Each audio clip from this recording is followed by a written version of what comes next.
Hello and welcome friends, स्वागत है आप सभी का मेरे यूट्यूब चैनल एडुकोल पर। आज हम जिस सब्जेक्ट के बारे में चर्चा करेंगे वो सब्जेक्ट है शिक्षण अधिगम के सिद्धांत। तो इसमें हमारा जो पहला टॉपिक है वो है meaning and aim of teaching, यानी कि शिक्षण का अर्थ एवं उद्देश्य। शिक्षण के क्या क्या अर्थ और उद्देश्य होते हैं। तो hello, this is Archana Sharma और सेशन शुरू करते हैं। अगर आपको मेरा यूट्यूब चैनल और उसके जो कंटेंट है वो अगर आपको पसंद आए तो आप इसे लाइक करें, अपने फ्रेंड्स के साथ शेयर करें, सब्सक्राइब करें और आगे आने वाली सभी वीडियोस के लिए बेल आइकन को प्रेस करना ना भूलें। और अपनी कोई भी क्वेरी के लिए आप मुझे कमेंट कर सकते हैं। सो स्टार्ट करते हैं। तो सबसे पहले शिक्षण होता क्या है। शिक्षण यानी कि किसी को टीच करना, टीचिंग। ठीक है, तो टीचिंग का अर्थ है सीखना या सिखाना। ठीक है, तो इसमें जो मेन हमारा जो काम होता है, हम एक विद्यार्थी को क्या क्या चीज़ें सिखाते हैं, एक शिक्षक होने के नाते उसको हम क्या क्या चीज़ें बताते हैं और वो चीज़ें उसके जीवन में कैसे उपयोग में लाई जाती है, ये सभी चीज़ें बताने को हम शिक्षण कहते हैं। और एक अच्छा शिक्षक वही होता है जो कि अपने विद्यार्थी को उसके जीवन में जो भी घटने वाली जो घटनाएं होती हैं और उसके जीवन में जो भी परिवर्तन आते हैं उन चीज़ों को बहुत ही अच्छे से हैंडल करना या उसके साथ समायोजित होना सिखा सकता हो। तो शिक्षक का जो महत्व होता है वो विद्यार्थी के जीवन में बहुत ही ज़्यादा होता है, क्योंकि शिक्षक कभी कभी एक सिर्फ गुरु ही नहीं, एक पेरेंट की तरह से भी काम करता है। तो यहाँ पे हम जो चर्चा करेंगे उसमें हम शिक्षक की या फिर जो शिक्षण है उसकी जो एम्स है और उसकी रियल जो क्या मीनिंग है उसके बारे में हम यहाँ पे जानेंगे। तो सबसे पहले शिक्षण का जो अभिप्राय है वो है सीखना। इसमें मुख्य रूप से 3 अंग है: शिक्षक, शिक्षार्थी तथा पाठ्यक्रम। तो 3 अंग है, यानी कि 3 पिलर्स है इसके मेन। एक है शिक्षक, दूसरा शिक्षार्थी और पाठ्यक्रम यानी कि सिलेबस। तो शिक्षक जो कि शिक्षार्थी को शिक्षा देता है, शिक्षार्थी यानी स्टूडेंट्स, और पाठ्यक्रम यानी कि जो भी उसकी जो भी सिलेबस है, उसके क्या क्या सब्जेक्ट्स है और उनमें क्या क्या टॉपिक्स है जो उसको कवर करना है और वो उन टॉपिक्स का उनके रियल लाइफ में क्या यूज़ होने वाला है, ये सारी चीज़ें बताने का जो काम करता है वो करता है शिक्षक। तो शिक्षा जन्म से प्रारंभ होकर मृत्यु तक चलती रहती है, अर्थात कि बच्चा जब से पैदा हुआ और थोड़ा बड़ा हुआ, यानी कि जब से वो समझा, उसने समझना शुरू किया, तब से उसकी ज़िंदगी में जो सीखने का काम है वो शुरू हो जाता है। जैसे जैसे बच्चा बड़ा होता जाता है वो कुछ ना कुछ सीखता जाता है। वो लोगों का आसपास के व्यवहार को देख के चीज़ें सीखता है, लोग कैसे बातचीत करते हैं उससे वो बोलना सीखता है, लोगों के रिएक्शंस तक को सीखता है। और इसी तरह से बच्चा ज़िंदगी भर कुछ ना कुछ सीखते रहता है। स्कूल में जाता है तो स्कूल में टीचर्स के साथ कैसे व्यवहार करना है, घर में पेरेंट्स के साथ कैसे व्यवहार करना है, उनके बड़ों के साथ, छोटों के साथ कैसा उसको व्यवहार करना है, ये सारी चीज़ें हम बच्चे को सिखाते हैं। और या फिर वो हमें देख करके, खुद ऑब्जर्व करके वो चीज़ों को सीखता है। तो या इसका ओवरऑल जो मीनिंग है वो ये है कि जो शिक्षा है वो हमारे जन्म से ही शुरू हो करके और जब तक कि हमारी मृत्यु नहीं हो जाती है, जब तक हम कुछ न कुछ जीवन में अपने सीखते रहते हैं। हमारी ज़िंदगी में होने वाली अलग अलग घटनाओं से हम बहुत सारी चीज़ें सीखते रहते हैं। तो व्यक्ति जो है त्याउम्र कुछ न कुछ एक तरीके से सीखता रहता है। तो शिक्षा से व्यक्ति के व्यवहार में बहुत सारी चेंजेस आती हैं, बहुत सारी परिपक्वताएँ आती हैं। व्यक्ति किसी भी प्रॉब्लम्स का सॉल्यूशन बेहतर तरीके से करना सीख पाता है। और हो सकता है कई बार जो प्रॉब्लम उसके साथ आई वो कभी किसी दूसरे के साथ आए, तो वो अपने एक्सपीरियंसेस को दूसरों के साथ शेयर करके और उस प्रॉब्लम से टैकल करना और उस प्रॉब्लम को कैसे सॉल्व करना है, ये सारी चीज़ें भी अगले व्यक्ति को सिखा सकता है। जैसे अगर पेरेंट्स ने अपनी लाइफ में कोई प्रॉब्लम को से सफ़र किया हो तो अपने बच्चों को वो उसी प्रॉब्लम से सफ़र करना बहुत ही अच्छे से सिखा देते हैं कि हाँ बच्चे, अगर कभी कल कोई ये प्रॉब्लम होती है तो आपको इसके लिए इस तरीके से करना है, न कि इस तरीके से, तो आपकी प्रॉब्लम बहुत ही आसानी से सॉल्व हो जाएगी। ऐसा हमारे पेरेंट्स भी हमारे साथ बहुत बार करते हैं। तो इसी के बारे में कुछ जो हमारे महान व्यक्ति हैं, कुछ मनोवैज्ञानिक हैं, कुछ शिक्षा शास्त्री हैं, उनकी कुछ डेफिनेशंस है जिसको हम देखेंगे। तो इसमें एक पहला डेफिनेशन है: education should be man making and society making. Education without this remains poor and incomplete. यानी कि शिक्षा जो है वो मैन मेकिंग होना चाहिए, यानी कि मानव को बनाने वाला होना चाहिए। सोसाइटी मेकिंग यानी कि समाज को बनाने वाला होना चाहिए। Education without this remains poor and incomplete. अगर इस तरीके की चीज़ें शिक्षा में नहीं है, यानी कि बच्चों को अगर हम एक अच्छा स्वभाव बनाना या फिर एक अच्छा मानव बनना नहीं सिखा सकते, तथा उसको समाज में किस तरीके से रहना है अगर हम ये नहीं सिखा सकते, तो इस तरीके की शिक्षा बिल्कुल बेकार और अधूरी मानी जाएगी। तो ये जो है वो डॉक्टर राधाकृष्णन कहते हैं। और नेक्स्ट है BF स्किनर का। वो कहते हैं कि the teaching is the arrangement of contingencies of reinforcement, यानी कि जो शिक्षा है वो एक घटने वाली, यानी कि बार बार अलग अलग तरीके से घटने वाली, जो हमारे जीवन में कभी खुद की इच्छा से कभी दूसरों की इच्छा से घटने वाली एक पुनर्भरण की क्रिया है, जो कि कंटिन्यू घटती रहती है। ठीक है, तो उसका एक करेक्शन, उसका एक अरेंजमेंट है। तो कुछ महत्वपूर्ण पॉइंट्स है जो कि शिक्षण के बारे में है। शिक्षण से बालक के व्यवहार में परिवर्तन होता है। एक शिक्षित बालक में और अशिक्षित बालक में हम फर्क देख सकते हैं। तो बालक के व्यवहार में काफ़ी हद तक परिवर्तन लाने में ये बहुत कारगर होता है शिक्षण। शिक्षण एक उद्देश्य के लिए ली जाती है, यानी कि अगर मानव के जीवन में कोई उद्देश्य ना हो तो मानव का जीवन व्यर्थ है। तो उसी तरह से हमें कभी भी हम शिक्षा लेते हैं, तो जैसे कोई एक बच्चे से हम पूछते हैं या बच्चे को हम उसकी ज़िंदगी का एक एम बनाना सिखाते हैं।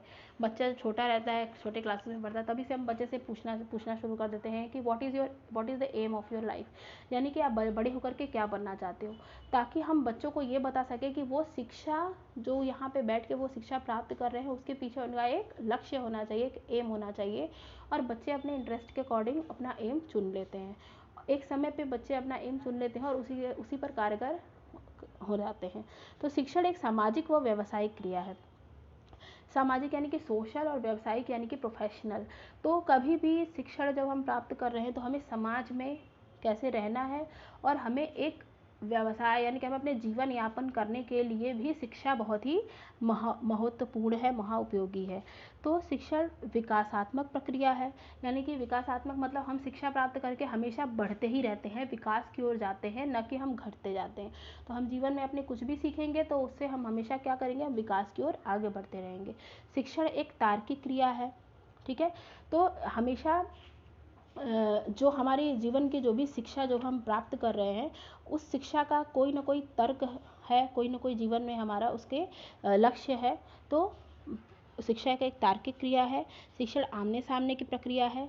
शिक्षण आमने सामने की प्रक्रिया क्यों है, क्योंकि जो भी कुछ हम सीख रहे हैं वो हम किसी के थ्रू सीख रहे हैं, हमें शिक्षक सामने खड़े होकर के सिखाता है, और जो भी हमारे जीवन में घटनाएं होती है वो हमारे आमने सामने होती रहती है। तो ये सभी जो शिक्षण की एक प्रक्रिया है, ये आमने सामने की क्रिया है। ये एक त्रिमुखी प्रक्रिया क्यों हम बोलते हैं, क्योंकि इसके बेसिकली 3 पिलर्स होते हैं, जैसे कि मैंने बताया, शिक्षक, शिक्षार्थी और पाठ्यक्रम। तो इसलिए एक त्रिमुखी प्रक्रिया है। शिक्षण प्रेरणात्मक क्रिया है। अगर हम जिंदगी में प्रेरणात्मक नहीं हैं तो हम शिक्षा प्राप्त नहीं कर सकते, हमें किसी न किसी प्रेरणा की आवश्यकता पड़ती है। शिक्षण एक कुशल निर्देशन है। तो शिक्षा जो निर्देशन यानी कि एक अच्छा इंस्ट्रक्टर भी हमें बनाती है शिक्षण। और शिक्षण औपचारिक अनौपचारिक क्रिया है, यानी कि कभी कभी के लिए फॉर्मल और कभी कभी के लिए इनफॉर्मल क्रिया है। तो कई बार ज़रूरी नहीं है कि हम बच्चों को एक क्लास में बैठा के ज़िंदगी में कोई चीज़ सिखा सकते हैं, हम बच्चों को उसके घर पे रह के भी चीज़ों को सीखना सिखा सकते हैं। बच्चा खेल रहा है, कूद रहा है, उसमें भी बहुत सारी चीज़ें बच्चा सीखता है। तो ये ज़रूरी नहीं है कि औपचारिक तरीके से हम बच्चे को शिक्षा दे सकते हैं, इसलिए ये एक औपचारिक और अनौपचारिक क्रिया है। नेक्स्ट है इसमें कैरेक्टरिस्टिक्स ऑफ टीचिंग, यानी कि शिक्षण की विशेषताएं। शिक्षण की बेसिकली जो विशेषताएं होती हैं, क्या क्या ऐसी खास चीज़ें होती हैं। तो सबसे इम्पॉर्टेंट है, शिक्षण सुनियोजित होना चाहिए, यानी कि एक प्लान्ड तरीके से हमें शिक्षण को कराना चाहिए। अगर शिक्षण हमारा जो है वो प्लान्ड नहीं होगा, तो हमें पहले अगर बच्चे को ABCD पढ़ाना है, यानी कि पहले बच्चे को ये पढ़ाना है कि जो अल्फ़ाबेट्स है वो होते क्या है। अगर हम ये ना करके बच्चे को पहले ही हम एक सेंटेंस क्रिएशन सिखा लें तो बच्चा ABCD नहीं सीख पाएगा, यानी कि बच्चे का बेस क्लियर करना पहले ज़रूरी है। जब बच्चे का बेस क्लियर हो जाएगा उसके बाद हम धीरे धीरे उससे रिलेटेड चीज़ों को बच्चे के दिमाग में भरना शुरू करते हैं, ताकि बच्चा ज़्यादा अच्छे तरीके से चीज़ों को सीख सके। शिक्षण सुझावात्मक होता है। सुझावात्मक का सेंस है यहाँ पे कि बच्चे के जीवन में जो भी चीज़ें घट रही है, बच्चा उसके पेरेंट्स या उसका टीचर उसमें एक लाइक इंस्ट्रक्टर की तरह भी काम करते हैं, जो सुझाव भी देते हैं हमें कि हाँ, हमें इस तरीके से चीज़ों को सीखने पे ज़्यादा अच्छे से हम चीज़ों को सीख पाएंगे। शिक्षण दया एवं सहानुभूतिपूर्ण होता है। दया एवं सहानुभूतिपूर्ण इसलिए होता है क्योंकि एक छोटा बच्चा है, अगर हम छोटे बच्चे को कोई चीज़ सिखाना चाहते हैं तो हम उसके साथ प्यार से बात करके उस चीज़ों को सिखाने के बजाय अगर हम उसको तुरंत मार के सिखाना शुरू कर दें या फिर उसके साथ ऊँची आवाज़ में बात करके सिखाना शुरू कर दें, तो डेफिनेटली वो बच्चा डर जाएगा और उसका कुछ भी सीखने में मन नहीं लगेगा। तो हमें बहुत ही शांत स्वभाव के साथ, बहुत ही आराम से, जैसे बच्चा सीखना चाहे उस तरीके से हमें बच्चे को सिखाना होता है चीज़ों को, और बहुत ही प्यार से उसके साथ बर्ताव करना होता है। अगर वो नहीं सीख पा रहा है तो हमें उसके लिए दूसरी टेक्निक्स यूज़ करनी चाहिए। अच्छा शिक्षण प्रेरणादायक होता है। अगर हम अच्छे तरीके से शिक्षण प्रदान करें तो उससे हम बहुत सारी चीज़ें सीख भी सकते हैं। एक अच्छी प्रेरणा मिलती है हमें, ताकि हम और आगे की चीज़ों को सीखने की इच्छा जागृत हो हमारे अंदर। अच्छे शिक्षण में व्यक्तिगत विभिन्नताओं को ध्यान में रखा जाता है। व्यक्तिगत विभिन्नताओं को ध्यान में रखने की इसलिए ज़रूरत है क्योंकि जैसे हाथ की पांचों उंगलियां बराबर नहीं होती है, हर इंसान का जो दिमाग है वो एक समान नहीं होता है। जैसे कि मैंने अभी इससे पहले आपको बताया था कि बच्चों की जो अलग अलग आईक्यू लेवल्स होती है, या हर इंसान की एक अलग अलग आईक्यू लेवल होती है, और उसके अकॉर्डिंग वो चीज़ों को सीखता है, उसके अकॉर्डिंग वो चीज़ों को लर्न करता है। जो क्रिएटिव बच्चे होते हैं, जो कि बहुत ही टैलेंटेड बच्चे होते हैं, वो बच्चे बहुत ही जल्दी किसी चीज़ को सीख जाते हैं। लेकिन जो बच्चे होते हैं एवरेज, वो चीज़ों को बहुत ही स्लोली सीखेंगे लेकिन स्लोली सीखेंगे। तो हम खाना खाना तो हमें सभी को सिखाना है, लेकिन हो सकता है कि ये बच्चा जो है चम्मच से भी खाना सीख जाए, कांटे चम्मच से यानी कि चाकू और कांटे से भी खाना सीख जाए, और तो स्टिक भी यूज़ करना सीख जाए। तो जो विभिन्नताएं हैं व्यक्ति के अंदर, वो हर व्यक्ति में अलग अलग होती है। तो हमें उसी के ध्यान में रखते हुए बच्चों को चीज़ों को सिखाने की कोशिश करनी चाहिए। जो नेक्स्ट टॉपिक है हमारा, वो है नेक्स्ट टर्म है, वो है शिक्षण प्रजातंत्रीय होना चाहिए। प्रजातंत्रीय क्यों होना चाहिए? क्योंकि जो ये लोग हैं, जो हमारा समाज है, इस समाज के अंदर जो भी चीज़ें घटित हो रही हैं उससे संबंधित होना चाहिए वो सभी चीज़ें। और अगर उससे संबंधित नहीं होगा तो बच्चे उसको देख करके चीज़ों को नहीं सीख पाएंगे। ठीक है, उसको किस प्रकार के माहौल में किस प्रकार का व्यवहार करना है, किस प्रकार का आचरण रखना है, कैसे लोगों के साथ उसको कैसे व्यवहार करना है, अपने संगी साथियों के साथ उसको कैसा व्यवहार करना है, ये सारी चीज़ें हम उसमें सिखाते हैं, इंक्लूडेड होती है। ये हम उनको स्टोरीज़ के थ्रू, अलग अलग चैप्टर्स के थ्रू, लोगों के अच्छे लोगों के बारे में चैप्टर्स पढ़ा करके उनकी बायोग्राफीज़ वगैरह के थ्रू सिखा सकते हैं बच्चों को। शिक्षण प्रगतिशील होना चाहिए। प्रगतिशील क्योंकि मैंने अभी कहा कि जो शिक्षा होती है वो जन्म से लेकर के और मृत्यु तक चलने वाली एक क्रिया है। तो जब बच्चा जो है जैसे जैसे बड़ा होता जाता है, उसकी जब प्रगति होती जाती है, तो अब ज़रूरी नहीं है कि जो बच्चा है उसको हम जीवन भर एक ही चीज़ सिखाते रहे। बच्चे को हम अलग अलग लेवल पे अलग अलग चीज़ें सिखाते हैं। तो बच्चे को बढ़ाने वाली होनी चाहिए, न कि एक ही स्टेबल रख दे, स्थायी कर दे, स्थिर कर दे, ऐसी शिक्षा नहीं देनी चाहिए। शिक्षण निर्देशात्मक होनी चाहिए। शिक्षण में ये ज़रूरी नहीं कि बच्चे को हम सारे आंसर्स बैठ के खुद ही बता दें। हम बच्चों को निर्देशन दे सकते हैं कि बच्चे इस चीज़ को ऐसे करो तो ये तुम्हारा प्रॉब्लम सॉल्व हो जाएगा, न कि उसको हम खुद करके सभी चीज़ें दे दें।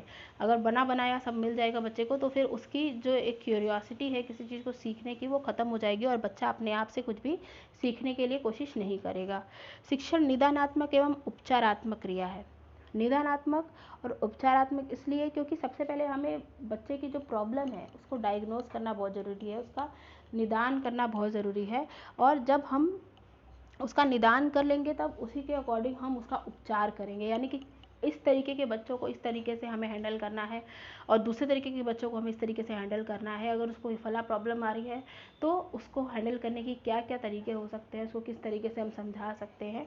तो हर बच्चे की लाइफ में उसके सोशल, उसके पेरेंट्स या फिर उसका जो ओवरऑल इन्वायरमेंट है उसका भी बहुत बड़ा फ़र्क पड़ता है उसकी शिक्षा पे या उसकी बुद्धि पे। तो हमें बच्चों को उसी प्रकार से शिक्षा देनी चाहिए कि बच्चा अपनी प्रॉब्लम्स में रहते हुए भी या फिर अपने प्रॉब्लम से उबर के कैसे उन चीज़ों को सीख सके। तो शिक्षण में उपयोग, सहयोग, आत्मविश्वास, स्वतंत्रता को भी स्थान मिलता है। जब बच्चे अकेले पढ़ते हैं तो उतना इंटरेस्ट नहीं लेते, लेकिन जब दोस्त बच्चे एक साथ बैठ के पढ़ते हैं तो कहीं ना कहीं एक दूसरे की हेल्प करके और आपस में कोऑर्डिनेट करके बहुत अच्छा सीख जाते हैं। बच्चों के अंदर आत्मविश्वास बढ़ता है शिक्षा से, और बच्चों को अपनी बात कहने की एक जो इंडिपेंडेंस होती है, जो स्वतंत्रता होती है, वो भी शिक्षण के द्वारा प्राप्त होती है। तो आज के लिए जो हमारा इतना ही, और अगर आपको इस पूरे सेशन में कोई भी डाउट हो तो आप मुझे कमेंट बॉक्स में बता सकते हैं, और अपनी क्वेरीज यहाँ पे आप मुझे कमेंट बॉक्स में बता सकते हैं। Thank you so much, have a good day.